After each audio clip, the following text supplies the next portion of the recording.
امام مالک رحمت الله علیه به د احادیثو درس ورکاو. یو ځل د درس په دوران کې د چهرې کیفیت دا به بدلیدو. یو شاګرد دا خبره محسوسه کړه، خصوصي شاګرد دی او خادم و، هغه به د خبره پوه شو چې د حضرت د چهرې دا رنګت بدلیږي را بدلیږي، یقینا چې دته څه تکلیف دی. کله چې درس ختم شو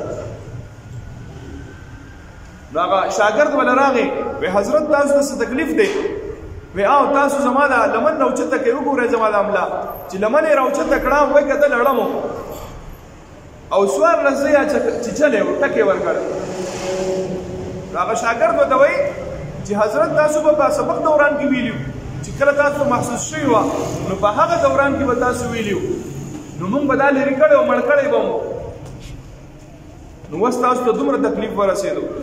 امام مالک رحمت الله علیه ورته وفرمایل وی بیا به د درس مزه څه پاتې شوی وي چې کله زما مال حیا راته د دې خبرې نه چې دا روضه مبارک والا دا قبر والا یعنی حضور محمد مصطفی احمد مجتبی صلی الله تعالی علیه وسلم احادیث بیانوما او زما به خپل وجود ته خیال لاړ شي، نو بیا به د احادیثو بیانولو مطلب څه مزه به یې څه. اوس مونږ سوچو ګوزا دا خو د درس خبره وه، موږ چې په مانځه کې ولاړو زموږ څه حالت.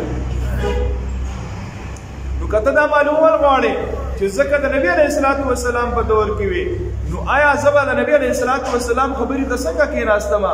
نو ته دې خپل سلوک ته وګوره. کله چې دلته وعظ و نصیحت کېږي، علما تا ته قرآن او حدیث بیانوي، نو په دغه وخت کې ستا څه کیفیت دي؟ دغه کیفیت به ستا په هغه وخت کې هم و.